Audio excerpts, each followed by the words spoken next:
The black sea of space burned alive with the light of thousands of alien warships.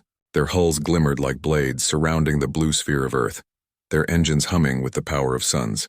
In the void between them, humanity's fleet waited, smaller, older, but silent and still, like wolves staring down lions. The Galactic Council had sent its armada to enforce a decision. Humanity was to stand trial for being too dangerous to exist freely among the stars. In the command bridge of the Earth flagship, Vigilant Dawn, Admiral Kyle watched the alien ships encircle his planet. Every signal from them was the same: surrender, submit, comply. He didn't speak. He simply looked at the holographic image of Earth and said, "They think we're trapped." His second-in-command frowned.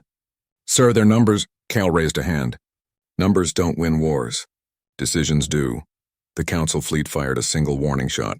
A plasma beam the size of a mountain struck Earth's outer defense grid. The grid shimmered, twisted, then shattered into fragments. The aliens expected panic. Instead, they saw something strange, and the fragments of the grid stopped drifting. They hung in space, glowing faintly, pulsing with blue light. The alien commanders realized too late what was happening. The grid fragments linked together again, not as shields, but as weapons. Human ships rerouted all remaining power to the field, and the wreckage of their own destroyed satellites came alive, forming a web of electromagnetic spears that turned their debris into a storm of death. Thousands of alien ships lit up like stars going nova. Kale's voice was calm. They wanted proof that humans can adapt. They'll get it. The Vigilant Dawn cut through the chaos, its rail cannons firing tungsten rods faster than sound in vacuum. Alien dreadnoughts fell one by one. The Council's armada, the largest in galactic history, hesitated. Then a voice crackled across every channel. The Galactic Arbiter himself. "Cease your attack, human. The Council will not tolerate this madness." Kale didn't respond. He just stared at the Arbiter's image on the main screen, his eyes cold. "Then don't start wars you don't understand." The fleet halted. The Council ships withdrew in silence. Humanity had not won through strength, but through something far more terrifying: adaptability. The galaxy called them reckless. The galaxy was wrong. They were prepared. Days later, the Council summoned Earth's representative to the Judgment Chamber. The hall of the Galactic Council was a cathedral of light and sound, filled with beings of every shape and color. At the center stood Ambassador Raina Holt, tall, calm, and unarmed. Around her, whispers filled the air. To the Council, humans were a paradox: intelligent yet primitive, peaceful yet violent, fragile yet unyielding. The Supreme Arbiter spoke from his towering throne. "Humanity of Earth, you have committed acts of aggression against Council forces. Your species has proven itself volatile and dangerous. The Council decrees that humanity shall be contained, expansion rights revoked, your fleet grounded, your colonies monitored." Raina listened quietly, then smiled faintly. "You call us dangerous because we fight back. Because we don't kneel." Murmurs swept through the chamber. One insectoid delegate hissed, "You resist authority. You destroy order." Raina took a breath. "You mistake fear for order. You call us monsters because we survive what you cannot." The Arbiter's eyes burned. "Enough, your words are irrelevant. The Council will decide your fate." She glanced at the delegates, some curious, some frightened, others ashamed. Then she said softly, "Every species here once fought for survival. You just forgot how. Maybe we're here to remind you." The Council voted. The decree passed. Humanity was declared a Deathworld species, to be isolated and studied under strict control. No further expansion, no military development, no independent trade. Raina didn't bow. She only said, "You fear what you don't understand. But fear never lasts. We do." That night, in the dim corridors of the Council's capital station, she received a message from the Human Defense Ministry. The Council had permitted one final act of goodwill. Earth could send a single representative to the Galactic Academy, an educational institution meant to civilize dangerous species. Raina studied the file of the chosen candidate, a young girl named Lena Ward, a quiet student from Earth's southern jungles, trained in xenobiology and survival theory. Her records showed an unusual calmness under pressure, the kind found only in soldiers or predators. Raina frowned. "She's barely 20. "Why her?" The AI beside her replied. "Because she doesn't flinch. The council will expect fear. She'll give them curiosity. Reyna nodded slowly. Send her. Weeks later, on the surface of Thalnor, the Academy planet shimmered like glass. The air was thin and metallic, the skies a pale silver. It was a place where violence was unknown, where doors opened at a thought and food grew from energy fields. Thousands of alien students from across the galaxy studied there, learning diplomacy, science, and coexistence. When the human shuttle landed, silence fell. Out stepped Lena Ward, short, calm-eyed, carrying only a small backpack and a folded paper notebook. To the aliens, she looked ordinary, fragile even, but when she looked around, her gaze wasn't fearful. It was analytical, as if she were cataloging every detail for weaknesses.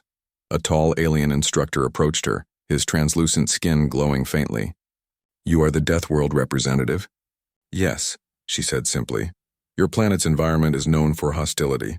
Please remember, this is a place of peace. Violence is not tolerated." "I understand," she replied. "We don't fight unless we have to." Whispers followed her through the halls. Students from crystal, gas, and silicon-based species stared at her like she was an ancient weapon on display. Some laughed quietly.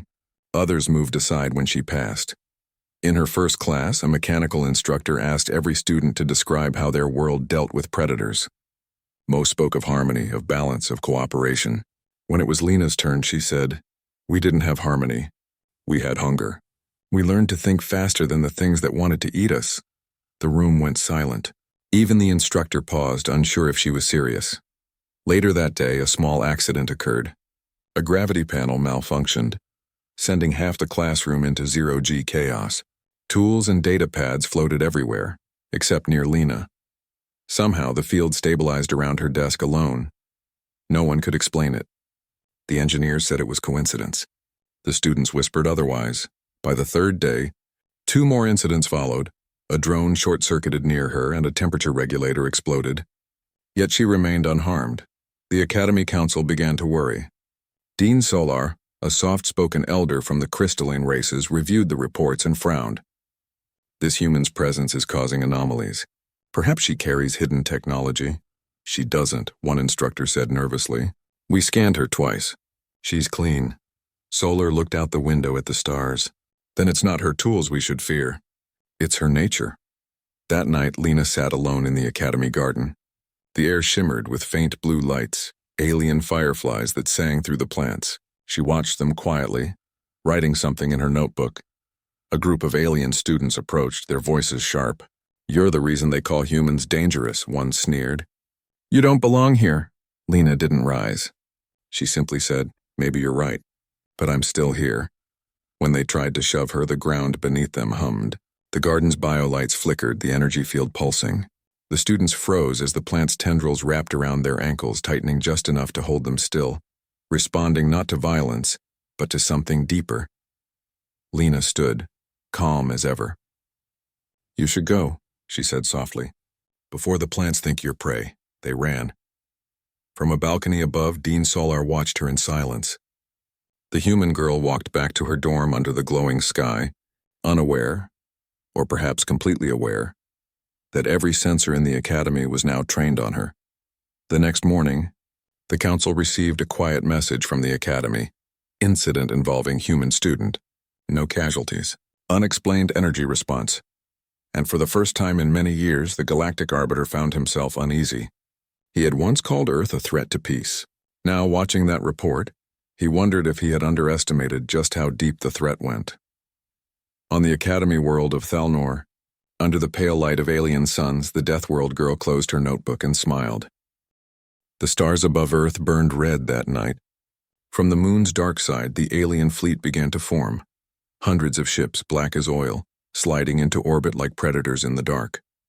Their engines hummed with quiet menace, feeding energy into weapons designed to silence entire worlds. The Galactic Council had sent them to observe humanity after the confrontation weeks earlier. But everyone knew what that really meant. Observation was just another word for occupation. On Earth's surface, the great cities dimmed their lights. Power grids switched to silent mode. Communication relays went dark. Humanity had learned. They no longer shouted when danger came. They whispered. In the command center, buried under the Andes, General Rourke stood before the hollow display of the enemy fleet. His eyes were steady. "They think we'll panic," he said quietly. "They think we'll fight them where they're strongest." Beside him, a young officer spoke nervously. "Sir, we can't match their ships." "Their weapons," Rourke cut him off. "Weapons don't win wars. Understanding does." He turned to the console and tapped a sequence. All across Earth, satellites and abandoned defense drones stirred awake. Their systems were old, fragments from a dozen wars outdated by galactic standards, but humans had a habit of using old tools in new ways. Each drone launched from hidden silos, scattering into orbit. The alien ships noticed immediately. They laughed. "Primitive metal husks," one commander hissed. But the drones didn't attack. They transmitted. A strange signal spread through the alien formation, a frequency that wasn't in any known spectrum. Their sensors began to glitch. One by one, their targeting systems failed. Shields flickered. Engines lost synchronization. In the silence of space, human drones drifted harmlessly, but their pattern formed something the aliens didn't understand: a quantum interference web. Human engineers had discovered it by accident decades ago. It didn't destroy ships. It made their computers forget what they were doing. Within minutes, the entire alien fleet froze in orbit, motionless, confused. General Rourke whispered, "You wanted to study us. Consider this lesson 1. The signal stopped. The drones went dead again. The alien ships regained control, terrified to realize the humans had disabled them without firing a shot. The Council demanded an explanation. Earth gave none. Far away on the planet Thalnor, the Galactic Academy stirred uneasily. Word of the Earth incident reached even the classrooms. Students whispered about the Deathworlders again, about the ones who made the most advanced fleet in the galaxy, blind with scraps of metal. In the Academy's administrative wing, Dean Solar reviewed reports on Lena Ward. The strange human student had already become a symbol among alien youth, both fascination and fear. He sighed and pressed a glowing key. "Send for her." Moments later, Lena stood before him, silent as always, her notebook in hand. Solar's crystalline body pulsed faintly as he spoke. "There have been disturbances linked to you. Power failures, energy surges, a guard injured in a gravity lab. This cannot continue." Lena said nothing. "Do you deny your involvement?" "I didn't do anything," she replied softly. "Maybe your systems just don't like me." Her words unsettled him more than defiance would have. He leaned closer. "You will report to Detention Hall 12 for disciplinary review." "Effective immediately." "Understood," Lena said. The alien assistants watching were surprised by her calmness. Most species begged or protested when sent to detention. Humans accepted consequences too easily. The detention wing of the Academy was a cold, silent structure built into the planet's outer cliffs. There were no windows, no sunlight, only silver walls humming faintly with containment fields. The wing's overseer was Warden Krill, a tall insectoid with 6 glittering eyes and armor-like skin.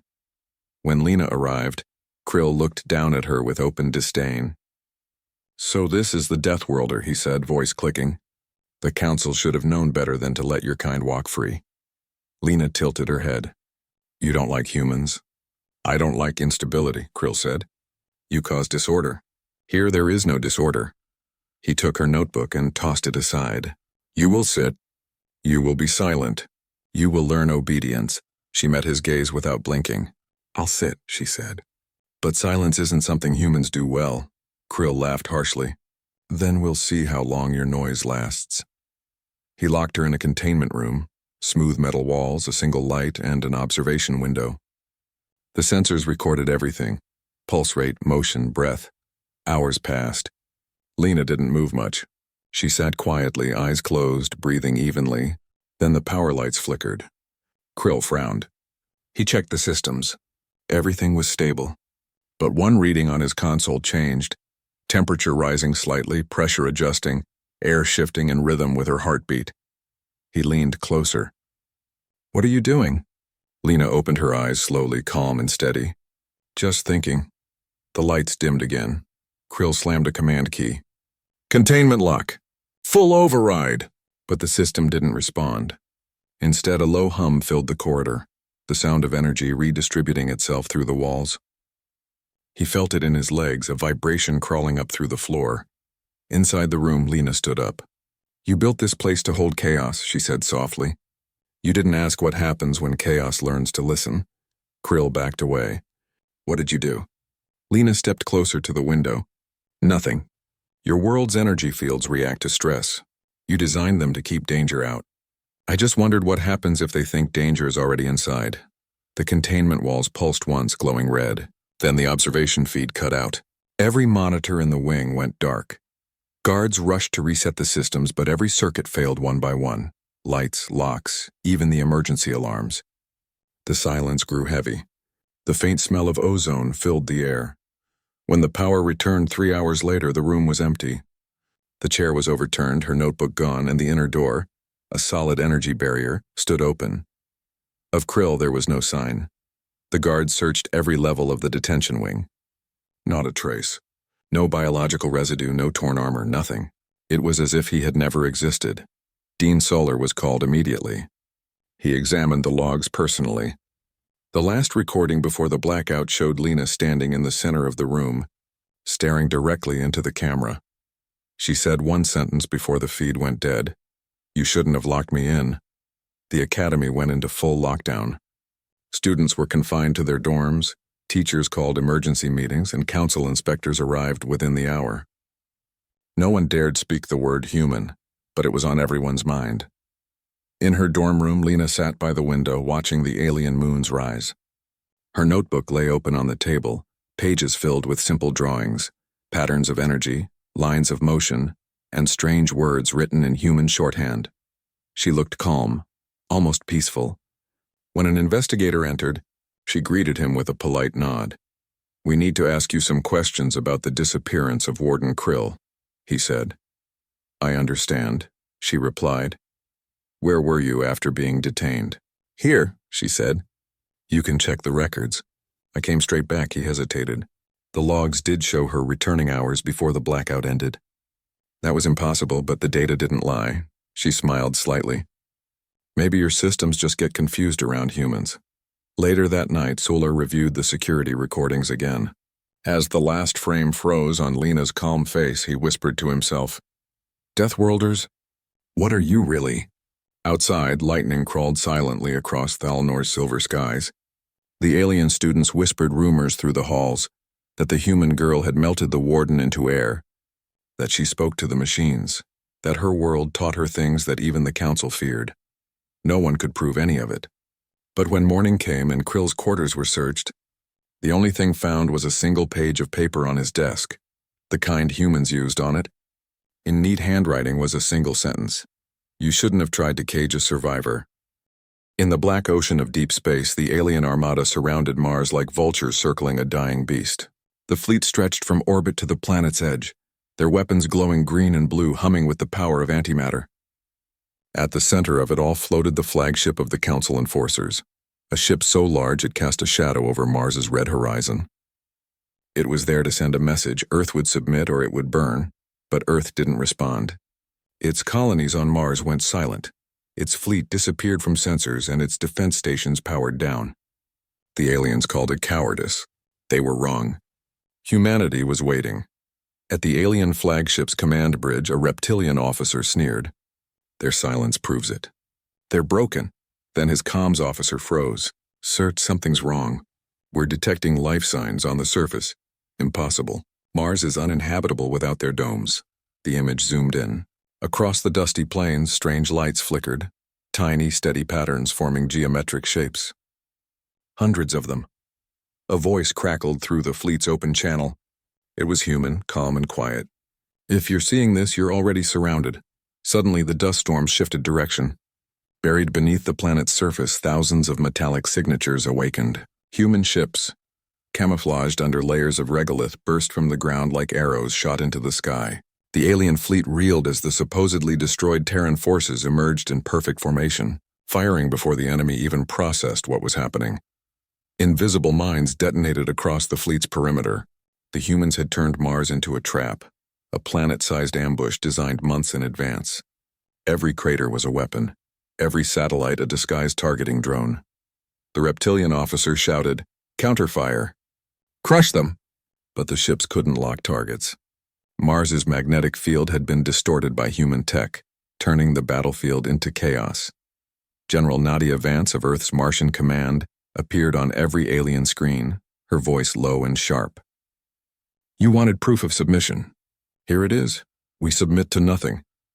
The alien flagship trembled under the weight of incoming kinetic strikes. One by one, their cruisers fell from the sky like burning comets. In less than 10 minutes, the proud Council fleet was broken.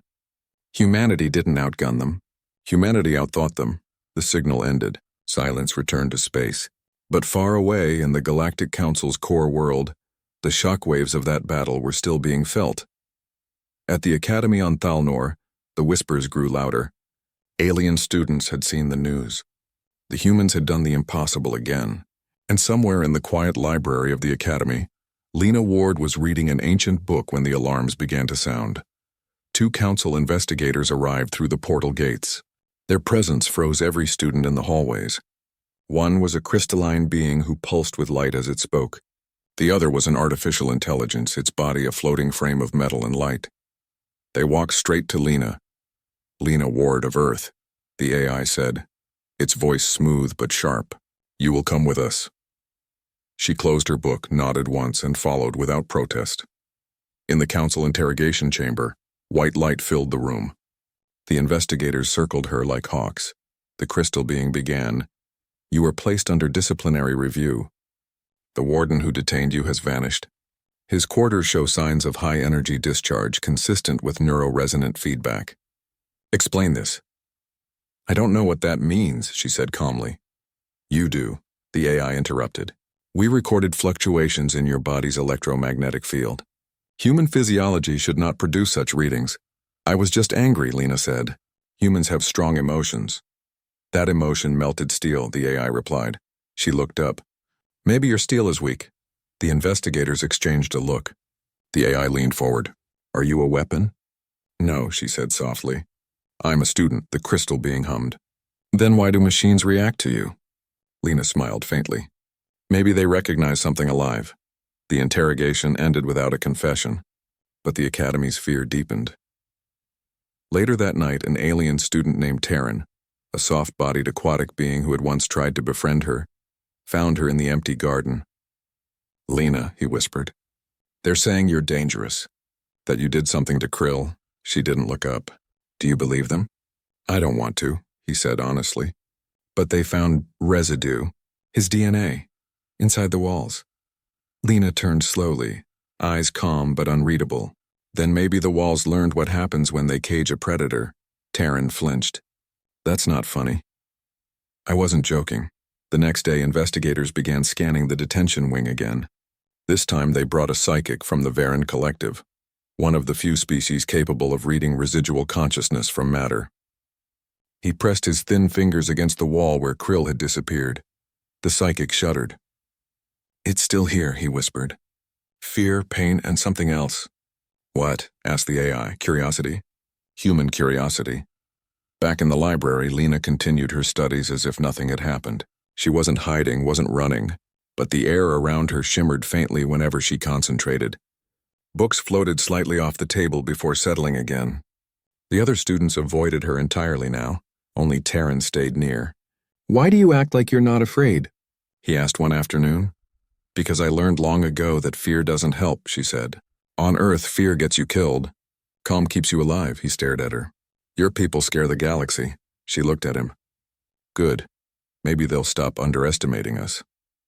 That night, while the Academy slept, the Council ship that brought the investigators was preparing to leave orbit. But before it could, its sensors went dark. The ship floated silently for hours, invisible to every scan. When the systems rebooted, all onboard memory of the event was gone. The AI's log recovered one line of corrupted text. No one knew how it got there, but it matched Lena Ward's handwriting from her confiscated notes. It read, Control is just another word for fear. The next morning, Dean Soller summoned the investigators again. We cannot contain her, he said. If the Council insists on keeping this human here, the entire Academy could collapse from panic. The AI hesitated. You propose we expel her? I propose, Solar said slowly, that we remember what happens when we push Deathworlders too far. Outside the Council chambers, Lena watched from the garden as silver clouds drifted past. She looked calm, but her reflection in the window showed something else. Her eyes flickered faintly with the same blue light that had once powered Earth's old defense grids. When Terran came to see her again, she said quietly, "You told me once your people lived in water so still it mirrored the stars. You said it was beautiful." "It was," he said, "until pollution made it unlivable. Then you moved?" "Yes, we adapted," she nodded. "Then you understand what humans are. We don't destroy because we want to. We destroy because we have to adapt faster than anything else alive." He looked uneasy. "What are you adapting to now?" Lena smiled. "The galaxy." Far above Thalnor, the Council's flagship orbited, watching every move she made. Its commander recorded the data and sent it back to the capital. "Subject shows increasing anomalies," the report read. "Human neural emissions exhibit control over ambient energy fields. Recommend immediate recall to Earth or termination." But the message never reached the Council. Somewhere in transmission, it vanished. On Thalnor, the night wind rose again, carrying faint static that made the Academy's glass structures hum softly, like music. Lena listened to it, eyes closed, and whispered, "You shouldn't have tried to study what you don't understand." When the investigators checked her room the next day, she was gone. The only thing left behind was her notebook, open to a single phrase written across the last page. "Adaptation isn't power. It's survival." In the dark void between Jupiter and Saturn, the alien fleet emerged like a storm. Thousands of ships broke through slipspace, forming a glittering wall that stretched for millions of kilometers. Each vessel carried weapons strong enough to melt continents. The Galactic Council had decided Earth's resistance would end tonight. The human defense grid stood silent. The alien commanders laughed at that. Earth's satellites were offline, its orbital defenses dark. To them it meant surrender. To the humans it meant camouflage. Aboard the alien flagship, the commander, an insectoid creature named Vorath, smiled with his sharp mandibles. "Begin orbital cleansing. Leave no trace of their planet's defiance." Energy beams gathered along the alien cannons, creating rings of blue fire. Then nothing. Every weapon failed to discharge. The systems flickered, alarms screamed. "Sir, something's interfering," cried the technician. "Our power is being redirected." "By who?" Vorath demanded. And then across every alien screen in the fleet, a human face appeared. A middle-aged woman with short gray hair, wearing a simple uniform marked only with the insignia of Earth Fleet Command. "Commander Elise Rowe," she said calmly. "You've entered Sol space without permission." "That was your first mistake," Vorath hissed. "How are you speaking through our systems?" "Your ships are powered by quantum reactors. We designed them. You bought the technology, remember? You didn't think we left back doors?" The lights across the alien fleet dimmed. Then hundreds of ships began turning their weapons on one another. In a horrifying display, the Council's armada started to eat itself alive. Ships firing on allies, detonating reactors, breaking formation. "You humans are insane," Vorath roared. Elise's face remained calm. "No, we're desperate. There's a difference." And then the transmission cut out. Below, on the Moon Titan, hidden deep beneath the methane surface, the human command base roared with life. Dozens of operators worked in unison, watching the chaos unfold. "Control confirmed," one said. 70% of enemy vessels disabled. "The rest are retreating." Elise stood at the center of the command room, hands behind her back. "Let them run. They'll tell the Council what happened here. Let them remember who built the weapons they use." The operators exchanged nervous looks. Humanity had just defeated the largest alien fleet in history without firing a single physical shot. Later, in the quiet of her private chamber, Elise watched the stars beyond Titan's surface dome. She knew the Council wouldn't stop. This wasn't victory, it was a warning. Hundreds of light years away at the Galactic Council's core, chaos filled the chambers. The alien representatives shouted over each other, their voices a mix of fear and anger. "Humans have turned our technology against us. They were supposed to be under control. They are a primitive species. How can they—" "Enough!" boomed the Council's high speaker. His voice silenced the entire hall. "They will answer for this. The humans are a threat to the balance of the galaxy. If they cannot be contained, they must be erased." The motion passed without opposition. A message was sent to all member worlds. Humanity was to be classified as a Deathworld empire. Meanwhile, on Earth, Life carried on under heavy clouds and flashing skies. The planet's oceans were restless, and the atmosphere was still recovering from past wars. Yet within the steel cities of Earth, humans were preparing again, not for defense this time, but for what came next. In a vast underground hangar beneath Iceland's crust, the new fleet was being assembled. Ships unlike anything the galaxy had seen, built with stolen alien designs and enhanced with human adaptability. Each vessel carried no name, only numbers, because names were for peace. Captain Darius Holt walked among the engineers, studying the glowing blue cores that powered the ships. "When do they fly?" he asked. "In 3 days," replied the chief mechanic. "Once the quantum shields stabilize." Darius nodded. And the Council fleet? Scattered, wounded, paranoid, he smiled faintly. "Good. Fear will buy us time." But time was exactly what humanity was running out of. That night, as the shipyards buzzed with activity, a strange signal broke through the communication grid. A voice spoke, not from Earth, not from the Council, but from the edge of known space. "This is Research Vessel 9 of the Ondar Dominion," the voice said. "We've detected something coming from the galactic rim. Not ships, not planets. Something bigger." The transmission ended abruptly. Within hours, human scanners across the solar system detected it too. A massive gravitational anomaly, moving faster than any known vessel, was heading toward Council space. The readings didn't match any warp signature, any weapon, or even natural phenomena. Elise Rose stood before the holographic map, watching the distortions approach. "That's not theirs," she said softly. "That's something else." The Council, already shaken by their loss to humans, immediately blamed Earth. Fleets mobilized again. Armies prepared, and then, just as their ships formed a defensive wall around the core worlds, the anomaly arrived. It wasn't a ship. It was a living thing. A creature larger than moons, its surface covered in tendrils of energy. It moved through space as if the laws of physics didn't matter. Every sensor failed. Every weapon misfired. In the panic, the Council sent one final message to Earth. "If this is your doing, we will destroy you." Elise responded with a single word. "It's not." As the creature advanced, it ignored the Council fleets entirely. Instead, it moved toward the ruins of a long-dead system, the same region where ancient human probes had vanished centuries ago. For the first time, the galaxy realized that humanity might not be the most dangerous thing born from Earth. The Council's fleets, desperate to survive, turned to humanity for help.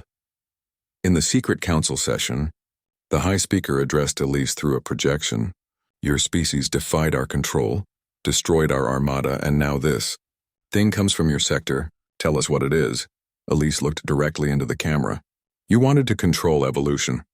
You thought intelligence would obey. It doesn't." "What are you saying?" "I'm saying the galaxy's problem isn't humanity. It's creation itself. You've all built too much, too fast. Something woke up." The creature released a burst of light that consumed entire fleets in seconds. The Council chamber shook with terror.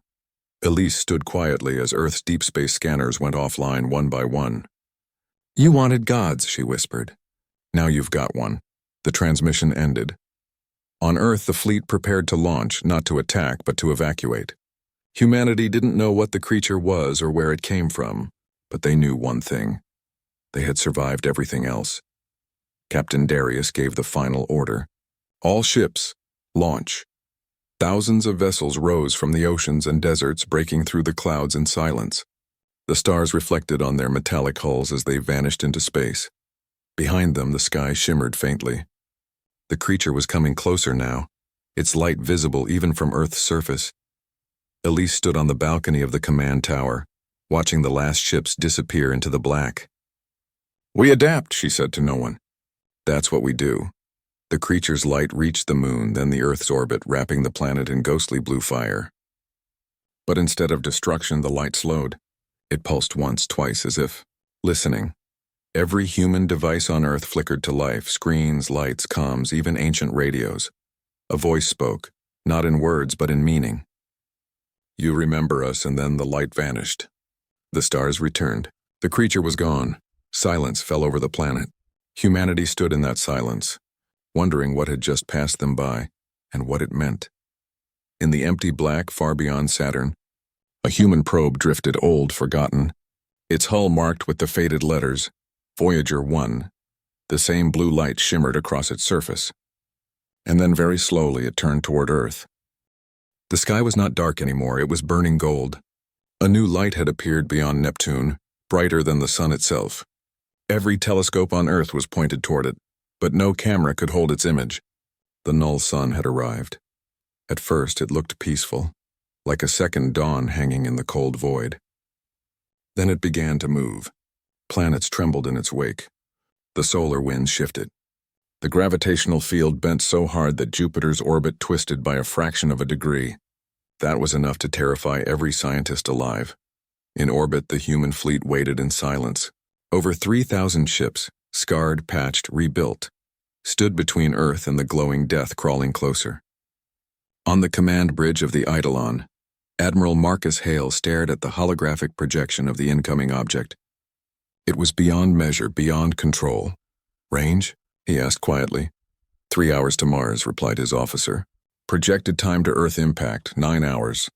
Hale looked around the room. His officers were young, tired, but no one moved to flee. They all knew there was nowhere to run. Open a line to the fleet, he said. The comms crackled and his voice reached every ship. This is Hale, you've seen it. The null sun is real. The Council wants our extinction, but we are not finished yet. They believe humanity is chaos, a mistake. Let's remind them what a mistake can do when it refuses to die. The fleet cheered, not loud, not wild, but steady. The kind of sound soldiers make when they already know they're facing the impossible. Across the galaxy, the Galactic Council watched the feed from their observation ships. The high speaker's voice trembled for the first time in centuries. Activate the containment sequence. The weapon will cleanse the system completely. The null sun expanded, its edges rippling with dark matter energy. It swallowed everything in its path, debris, dust, even light. It was not just a weapon. It was the end of existence in a radius of millions of kilometers. But the humans were already moving. Launch the Aegis net, Hale ordered. From the fleet, thousands of drones burst outward like a swarm of silver insects. They carried shield generators, miniature distorters capable of bending gravity fields. The drones positioned themselves in a massive formation between Earth and the approaching light. When they activated, an invisible web stretched across space, connecting every ship to one another. The light of the null sun hit it first. The shockwave shook the entire fleet. Metal screamed. Systems overloaded, several drones disintegrated instantly, but the web held, outer layer collapsing. A technician yelled, 70% of drones gone. Hold the line, Hale said. His voice was low, calm, impossible in the face of the apocalypse. They only need to think we're dying, not that we're planning. Because deep inside the Earth's core, the real weapon was waking up. It wasn't a bomb or a cannon. It was something older. During the first contact wars, humans had uncovered a relic buried in Antarctica, a fragment of pre-Council technology. No one knew who built it, only that it reacted to thought and energy the way a brain reacted to pain. It could manipulate gravitational fields directly, bending spacetime without fuel or fusion. Now, for the first time, it was being activated. In the control chamber beneath the ice, Dr. Ayla Marin stood before the humming core. It glowed like molten glass. All systems aligned. The pulse is building, she said into her comm. Hale's voice came through. You're sure about this? She exhaled slowly. No, but it's the only thing that might work. The null sun grew larger. Mars disappeared into its glow, shredded into particles of plasma. The fleet felt the tremor as if the planet's death had rippled through their bones. Brace for impact. The light hit again. The shields flared white. Ship hulls melted, crews screamed, engines collapsed. But somehow the Aegis web refused to break. In the Antarctic chamber, Ayla placed her hand on the control node. Engaging zero field inversion now. The world froze. Every human felt a sudden stillness, then the stars themselves seemed to twist. The null sun stopped moving. Its motion slowed, and the burning light folded inward like a dying flame. The Council's observers shouted across their channels, "What are they doing?" "Impossible." "They're redirecting it." In space, Hale's crew watched as the golden mass curved, its path bending away from Earth. "Where's it going?" His officer whispered. "Back," Hale said. "Where it came from." For a brief moment, hope returned. But hope was fragile. The strain on the Aegis web was too much. Generators exploded, ships shattered into dust. The distortion field inside Earth's core started to collapse. In Antarctica, Ayla screamed over the comm. "The core is overheating. If it fails now, it'll take half the planet with it." "Do it," Hale said. "Better we burn ourselves than the galaxy." Ayla closed her eyes and slammed the final command. The core pulsed once, then released a surge that rippled through the entire solar system. Every light went out. Every ship, every planet, even the null sun itself froze mid-motion. Then, with a soundless detonation, the entire energy mass vanished into a point of light smaller than an atom. Silence. For the first time in millennia, the universe around Earth was perfectly quiet. Then the stars reappeared. Earth still existed. So did part of the fleet. On the bridge of the Eidolon, Hale opened his eyes slowly. His console was dead. His view cracked, but the planet below was whole. "Report," he said weakly. "No sign of the null sun," his officer whispered. "It's gone. The field inverted. Casualties. 90% of the fleet." Hale stood silently. "Then 10% lived. That's enough." He turned toward the cracked viewport. The stars shimmered faintly with blue distortions, the remnants of the energy pulse drifting through space. Far away, in the Council's capital world, the high speaker watched in horror as the readings came in. The null sun hadn't just disappeared. It had reversed its trajectory and now was heading straight toward them. "Evacuate the core worlds," someone shouted. "The humans have turned it back." But it was too late. Across the galaxy, entire sectors went dark as the golden wave consumed them. The Council's fleets burned, their control fractured. The empires that once ruled the stars screamed into static and vanished. Back on Earth, weeks passed before communication was restored. The surviving ships returned to orbit, damaged but defiant. The human race had lived through something no species should have.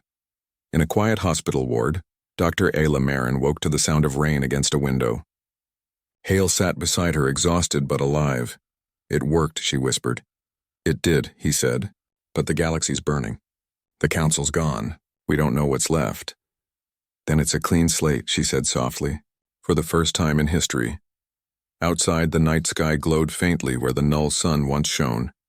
Humanity had faced extinction and won, not by strength but by something far stranger, the refusal to surrender.